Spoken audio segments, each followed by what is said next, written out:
우리는 47장의 말씀에서 성전에서 흘러내리는 물이 모든 강을 소송시키고 땅을 새롭게 하는 그런 말씀 우리가 배웠고요. 그러면서 우리 하나님께서 이스라엘 그 영토의 경계에 대한 말씀을 해주셨습니다. 이스라엘 영토는 새로 회복될 영토는 어떻게 된다 이렇게 말씀해주고 계십니다.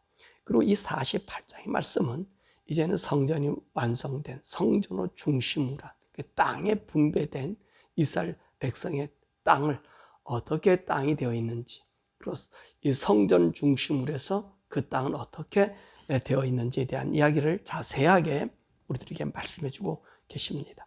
그래서 오늘 이 본문의 말씀 보니까 새로 회복될 이스라엘 영토는요, 북쪽으로는 옛 이스라엘 영토 아셀, 단, 납달리, 스불론, 그리고 요단 동편에 므낫셋 그 영토가 통합이 됩니다. 그 새로 생길 그 이스라엘 땅은 하나님께서 가나안 땅을 주셨을 때에 그 우리가 보면 요단 이 동편에 보면 그 므낫셋이 있었고 갓이 있었고 르벤이 있었잖아요. 그 아모리 사람들의 땅을 점령해서 그들이 거기서 살았잖아요. 근데 이 새로 하나님께서 정해 주시는 이 땅은 므낫셋 땅만 제외하고 이 갓 땅이나 르벤 땅은 거기서 하나님이 영토를 주지 않습니다. 이 영토가 이제 어디로 들어오냐면 이제 요단 이 서편에 그 지경으로 들어오게 되는 것을 우리가 보게 되죠. 그래서 새로 회복된 이스라엘 영토는 옛 동편의 므낫셋 영토, 그러니까 므낫셋 영토는요 동쪽에도 있었고 서쪽에도 있었잖아요. 그래서 이 동쪽에 있는 므낫셋 영토가 통합이 됩니다. 이 통합이 되고 그리고 서쪽의 땅들이 통합이 돼서 12지파로 나눠주게 됩니다. 자, 그러면 이렇게 통합된 땅의 최북단에는 누가 있느냐? 이 최북단 땅을 보면은 아셀 지파가 있었고 납달리 지파가 있었고 그리고 단 지파가 이렇게 있었잖아요. 자, 이런 땅들이 통합이 되어서 하나님께서 이제 그 땅들을 나눠주는 것을 우리가 보게 됩니다. 그래서 최북단에 있는 그 땅을 보면 단의 땅을 주고 그 단 땅 다음으로 아셀, 그 다음에 납달리, 므낫셋, 바로 그 영토를 주게 되는 것을 우리가 보게 됩니다. 그 다음으로는요, 납달리, 이사갈, 그리고 서편 므낫셋 땅을 합해진 곳에 그 에브라임이 갈릴리 호수 좌우편으로 그 땅을 갖게 됩니다. 그래서 이 에브라임 땅은 서쪽 대해에서 갈릴리 호수, 또 동쪽으로는 갈릴리 호수에서 옛 동편 므낫셋 땅을 일부를 차지하게 된 것을 우리가 봅니다. 에브라임 땅 다음으로 르벤 땅, 르벤은 지중해에서부터 요단강까지 르벤 땅이 되고 그 다음이 유다 땅. 이 유다 땅은 원래 에브라임 땅을 기준으로 해서 그 대해에서 서쪽 대해에서 요단강까지, 그리고 남쪽 경계는 왕의 땅, 성전으로 중심으로 하는 그 레인의 땅과 경계를 갖는 것을 우리가 보게 됩니다. 그리고 이 왕의 땅은요, 성전을 중심으로 한 예루살렘 성전이지요. 옛 베냐민 땅과 북쪽 에브라임 땅 일부를, 그리고 남쪽 유다 땅 일부를 포함해서 예루살렘 성전 중심으로 한 사방 25,000척을 제외한 성전에서 서쪽으로는 대해까지, 동쪽으로는 요단강까지 그 땅을 왕의 땅으로 갖게 되는 것입니다. 그러니까 성전은 어떻죠? 이 성전 중심으로 이 땅이 지금 새로 개편되고 있는 것을 볼 수 있습니다. 자, 그래서 왕의 땅 남쪽, 그래서 성전과 접한 그쪽으로는 유다 땅이 있었고 시몬의 땅이 있었잖아요. 이 땅이 이제 통합이 돼서 바로 성전과 붙어 있는 그런 땅은 베냐민 땅, 베냐민 밑으로는 시므온 땅, 시므온 밑으로는 이사갈 땅, 이사갈 밑으로는 갓 땅. 이 갓이 옛날에는 어디 있었어요? 요단 동편에 있었잖아요. 그 가시 맨 밑에, 이스라엘 나라 맨 밑에 땅을 차지하게 됐습니다. 사실 이 베냐민이나 시므온, 이사갈, 스불론, 갓은 옛날 유다의 영지, 시므온이 함께 있었던 그 영지를 통합해서 베냐민에게 주었고, 그리고 시므온에게 주었고, 이사갈에게 주었고, 스불론에게 주었고, 갓에게 주었다는 것입니다. 그러니까 이 이스라엘 나라의 회복될 땅은요, 보면 어떤 땅이에요? 계단식으로 되어 있어요. 차곡차곡 위에서부터 한 층, 두 층, 세 층 이렇게 갈라져서 성전 중심으로 북쪽과 남쪽으로 이렇게 그 땅이 분배되었다는 것입니다. 그럼 이 하나님께서 이 땅의 분배를 어떻게 하셨다고 그랬죠? 29절의 말씀에도 뭐라 말씀하셨어요? 그들이 제비 뽑아서 그 땅을 갖게 되었다. 왜 이렇게 제비 뽑기 한다고 그랬죠? 그렇죠. 하나님의 뜻에 맡겨서 우리 삶을 하나님께 맡긴다라고 하는 의미로 우리에게 주어진 말씀을 우리가 보게 됩니다. 그래서 교회 일이나 어떤 일을 하든 할 때든지요, 우리가 가장 중요한 것은요, 제비 뽑기 하는 것이 가장 좋아요. 그것이 왜냐하면 하나님 뜻에 맡기기 때문에 그렇잖아요. 왜 제비 뽑기 하는 거죠? 우리 인간의 생각을 굽히는 거예요. 만약에 여러분들이 직원을 세운다든지 각 교회에서 목회자를 청빙한다 때 여러분 어때요? 설교를 잘 듣고 온 사람들을요, 자기들 마음에 맞는 사람을 뽑잖아요. 투표해서 뽑잖아요. 여러분 이것보다는요, 오히려 제비 뽑기 하는 게 가장 좋아요. 오신 사람들, 또 세울 직원들, 여러분 다 우리 기도하십시다. 누구든지 여기다 이름을 넣으십시오. 오늘도 우리의 장로를 뽑습니다. 집사를 뽑습니다. 오늘 하나님 이번 일꾼은 누굴 세울지 하나님께 기도하십시다. 그리고요, 기도하면서 제비 뽑는 거예요. 아니 목사님 무슨 점치는 겁니까? 아니, 점치는 것이 아니라 분란을 막기 위해서입니다. 여러분의 교회에서 투표해서 있잖아요. 장로 세우는데 투표 어느까지 해야 된다. 근데 이 장로가 되기 위해서 사람들이 로비를 막 했는데 장로에서 떨어졌어요. 얼마만큼 떨어졌어요. 그럼 어떻게 하죠? 그런 사람 대부분 교회 떠나는 사람이 많아요. 대부분 교회 떠나요. 이 사람 보니까 교회 떠났다는 얘기는 그 사람은 뭐지요? 그 하나님의 사람이 아니었다는 거지요. 그러니까 그런 분란도 있어요. 그러니까 그런 분란이 없게 하기 위해서는요, 모든 성도들이 기도하고 추천받은 사람을 넣어서 기도하면서 올해 필요한 장로님은 이런 분이 돼야 되겠습니다. 그래서 제비 뽑은 것을 우리가 기도하고 이분을 얻었습니다. 그럼 어떻게 하겠어요? 서로가 내가 너에게 투표하지 않았다 이런 얘기할 수가 없잖아요. 그렇잖아요. 합하는 방법이, 지금의 방법도 이게 가장 좋은 방법이에요. 여러분 총에서나 어디서나 보면은요, 자기가 총회장 되려고 얼마나 많은 교인들의 헌금을 긁어다가 바칩니까? 그건 나쁜 일이에요. 나쁜 일이에요. 아니, 성도들의 현금을 자기 명예 세우는데 총회장이 뭐가 되기 위해서 돈을 집어넣는 악행이 어디 있습니까? 그러니까 어떤 교단에서는요, 그 총에 권총까지 들고, 한국의 권총이 어떻게 있을 수 있습니까? 근데 그 권총까지 들고 나온 소동이 벌어졌잖아요. 이건 하나님의 종들이나 하나님의 사람들이 일하는 게 아니에요. 그러니까 우리 하나님께서 가장 우리를 잘하는 건요, 하나님 뜻에 맡기라는 거예요. 뜻에 맡겨서 직원도 세우고 목회자도 청빙하고, 그래 기도하면서 추천된 받은 사람을요, 제비를 뽑으라는 거예요. 우리 하나님이 이렇게 줄 수 있잖아. 너 이거 가져 하는데 왜 하나님께서 굳이 제비 뽑게 하도록 그렇게 했습니까? 그죠? 하나님 뜻에 너희들 순복하라는 거예요. 하나님 뜻에. 우리 성도들은요, 처음부터 끝까지 주님 뜻에 순응하는 거예요. 이것이 믿음이에요. 믿음 다른 것 아니에요. 믿음 뭐죠? 하나님 뜻에 순종하는 게 믿음이고, 하나님이 보여준 것을 그대로 믿는 것이 믿음이에요. 우리 기독교 믿음은 특출한 게 아니에요. 하나님 일일이 다 보여줬잖아요. 다 알려주었잖아요.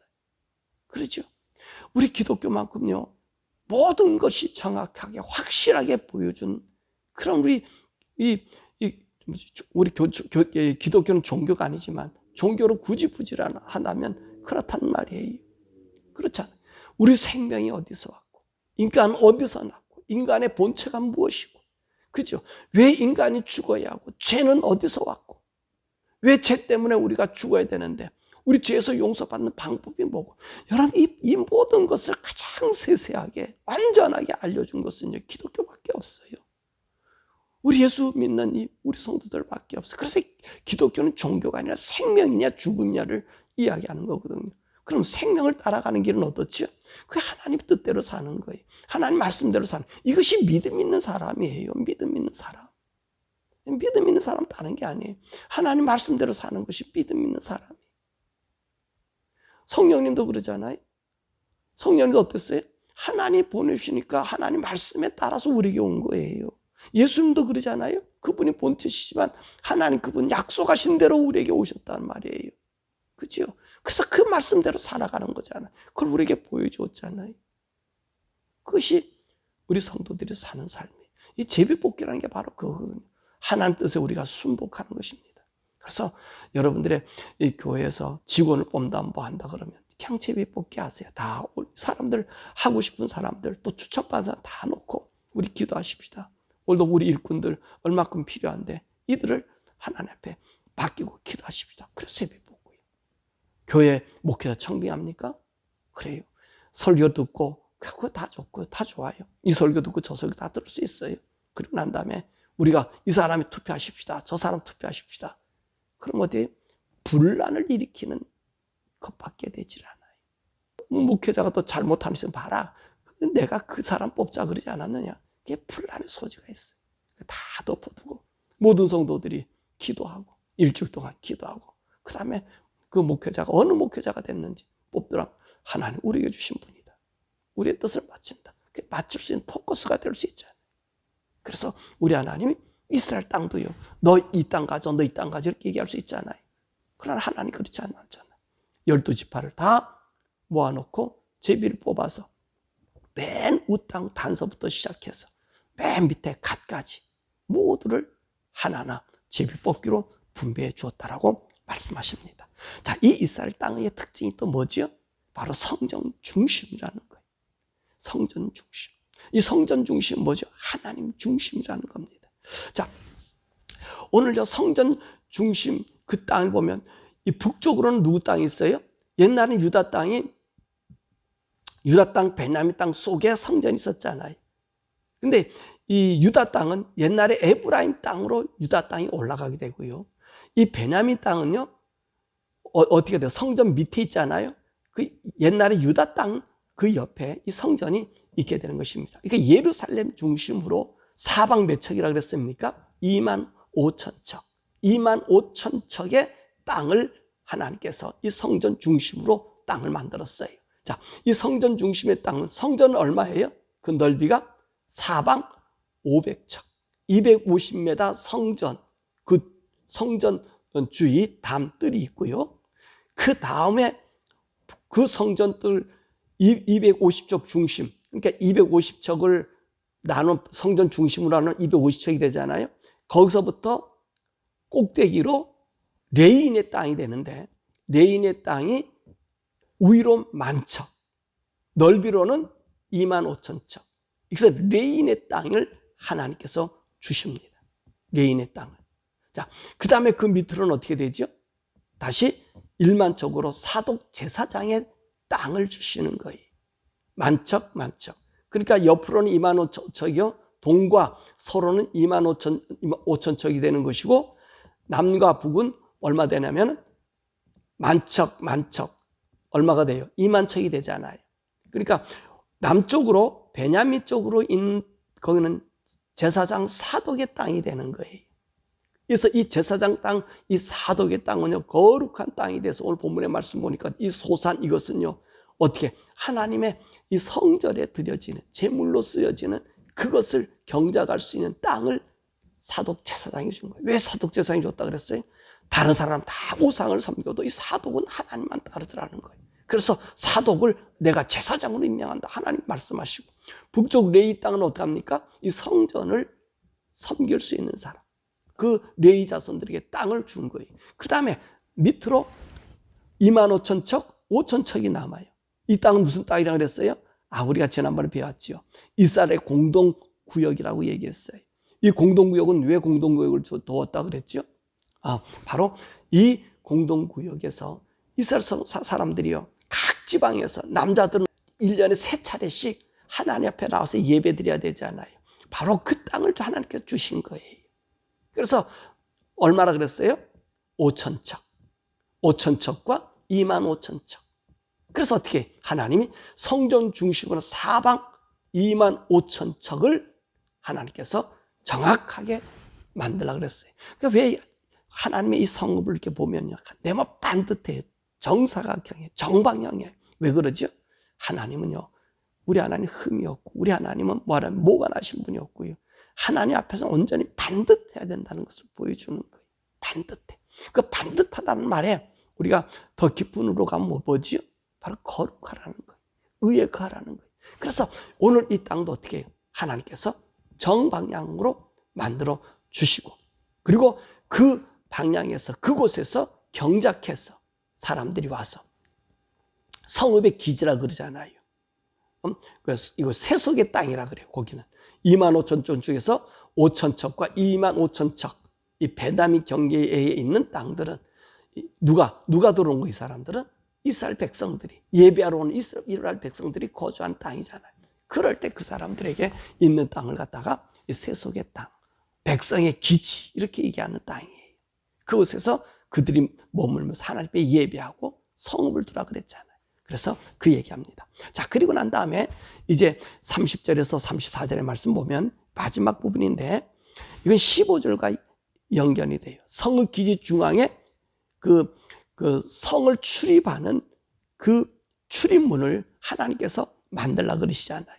그죠? 성읍을 들어오는데. 근데 보니까 이 성읍 출입문을, 안으로 들어오는 이 출입문을 각각 동서남북 3개씩 있게 해서 12지파 이름으로 하나님이 내라 그랬습니다. 그러니까 무슨 말이에요? 지파 이름을 둔 건 너는 하나님 성전에 제외된 자가 아니라 너는 하나님에 속한 백성으로 너희가 하나님에 들어올 자격이 있다. 그래서 그 문을 하나님께서 세우신 것이죠. 그래서 북쪽으로 3개의 문, 하나는 르우벤 문, 하나는 유다 문, 하나는 레위 문을 뒀고요. 동쪽으로는 또 문을 뒀는데 하나는 요셉 문, 베냐민 문, 그리고 단 문. 남쪽으로는 시므온 문, 이사갈 문, 스불론 문. 서쪽으로도 문이 3개 있는데 바로 간 문, 아셀 문, 그 다음에 납달리 문. 그래서 이 문들의 그 넓이를 얼마씩 하라 그랬어요? 그 각 사방에 이 문을 두는 성의 문을 4,500척씩 해가지고 합계 18,000척에 되는 이 문을 두어서 그들이 통행해서 들어오게, 소외됨 없이, 하나님 속한 자가 소외됨 없이 그렇게 이야기합니다. 그러면서 우리 하나님께서 뭐라 말씀하십니까? 자, 그날 이후로 내가 이 성을 회복하고 난 이후, 이 땅을 너에게 주고 난 이후 하나님께서는 뭐라 말씀하시느냐? 여호와 산마한다. 여호와 산마라는 뜻이 뭐냐면 여호와가 거기 계신다. 하나님이 함께 계신다. 그렇게 말씀하셨다는 것입니다. 그렇습니다. 우리 인생의 행복은요, 하나님이 함께하는 거예요. 하나님의 의로워하라 하는 얘기는 뭐죠? 내가 너와 함께 있기를 원한다라고 하는 말씀이에요. 우리가 지난 우리 주일 하나님이 원하시는 게 뭐예요? 하나님 우리와 함께 있는 것, 하나님 우리와 같이 사는 것, 이것이 회복이, 주님 보내주신 것도 뭐예요? 하나님 우리와 함께 사는 것. 하나님은요, 우리 인생과 함께 살기를 원해요. 왜 그러지요? 왜 함께 살기를 원해요? 사실 하나님은 우리 인생을 멀리 보내려고 한 것이 아니라 함께 살기 위해서 근본부터 만들거든요. 천사처럼 일꾼으로 만든 것이 아니라 내가 너와 대화하고 너와 함께 살 그런 인간을 우리에게 만들었단 말이에요. 그래서 하나님 형상을 담고 하나님 영을 우리에게 주었어요. 그래서 하나님 형상을 닮은 유일한 존재가, 피수색의 존재가 우리 인간이라는 말이지요. 그러니까 이 인간이 너무나 존귀해서 자기를 떠나 하나님 명령을 어겨서 간 그들에게, 우리에게 그 하나님과 함께 살게 하기 위해서, 내가 너와 함께 있기 위해서 우리 주님 보내주신 것 아니에요. 그리고 마지막도 마찬가지예요. 사실 이 에스겔의 이 모습을 보면서 우리가 무엇이 연상되지요? 그러면 우리 주님이 새하늘과 새 땅, 저 천국에서 하나님께서 어전회의를 열 하나님의 성전 아니에요. 그 모습과 똑같잖아요. 정방향의 모습과 똑같잖아요. 우리 하나님 내가 너와 함께 있다. 여호와 삼마. 내가 너희와 함께 있겠다. 너희를 떠나지 않겠다. 그 말씀을 우리에게 주시는 거예요. 사랑하는 여러분, 참된 인간의 행복은 하나님과 함께함이에요. 하나님이 우리 속에 계시는 거예요. 그래서 우리 하나님 얼마나 우리와 함께 계셨으면요, 성령님 우리에게 보내주셨어요. 각 사람 마음 속에 있게 하잖아요. 이렇게 성전을 이렇게 줘도 이스라엘 사람들이 어떻게 합니까? 이 성전을 다시 회복줘도 이걸 또 타락시켜 버리잖아요. 그러니까 이제 하나님께서는요, 어떻게 하셔요? 예수님이 오시고 나서는요, 각 사람 심령 속에 우리 주님이 오시게 하는 거예요. 예수 믿고 구원받은 우리들의 성령님을 보내주셔서 내가 너와 함께 있어. 성령이 우리 속에 거하셔서 동행하시길 원하시는 거예요. 그리고 사랑하는 여러분, 저와 여러분 우리 주님 오실 때까지 이 성령님과 동행하세요. 성령님과 묻고 성령님과 함께 동행하세요. 하나님이 나와 함께 계셔요. 외형적인 건물은요, 그 하나님 계시는 곳이 아니에요. 하나님 계신 곳은 어디에? 여러분들이 모여서 그 교회라 우리가 얘기한 일반적인 교회는 건물이에요. 성도들이 모일 수 있는 공회예요. 공동체예요. 그런 공회지 거기에 하나님 있는 건 아니에요. 하나님은 여러분 속에 있어요. 옛날에는 하나님께서 여기 있겠다라고 얘기하셨지만 이제는 어떻게 하셨어요? 우리 속에, 우리 각 심령 속에 하나님이 계셔요. 그럼 그분과 대화하세요. 그리고 우리 성도들이 모여 주일에 예배하는 것은 그분을 높이는 거예요. 그분을 찬양하는 거예요. 내 속에 계신 하나님을 높여드리고 그분과 내가 한 주 동안 살고 이때가 살아온 삶을 찬양과 고백으로 드리고 믿지 않는 자들에게는 우리 속에 있는 하나님이 보이는 것이 주일의 예배요. 성도들이 모이는 우리가 말하는 공동체 교회라는 말입니다. 그러므로 저와 여러분이 우리 속에 하나님 계심을 날마다 인정하고 살아갈 때 우리 거룩한 자가 되고요. 죄를 이길 수 있고요. 그리고 하나님의 음성을 들을 수 있고요. 하나님의 구원의 은혜, 그 은혜 속에 들어갈 수 있어요. 그래서 아픔이나 고통이나 어려움도 내가 능히 이길 수 있도록 하나님이 우리를 지켜주셔요. 그러므로 하나님이 내 속에 계신가? 이 외형적인 건물 아니라 내 속에 있는 하나님을 여러분 찾고 찾아서 그 하나님과 동행하며 여러분 주님 나라 임할 때까지, 여러분 인생 생애 다하는 날까지, 우리 주님 오시는 날까지 주님과 함께 동행하는 여러분의 성전이 아름답고 바르고 회복되기를 주님의 이름으로 축원합니다.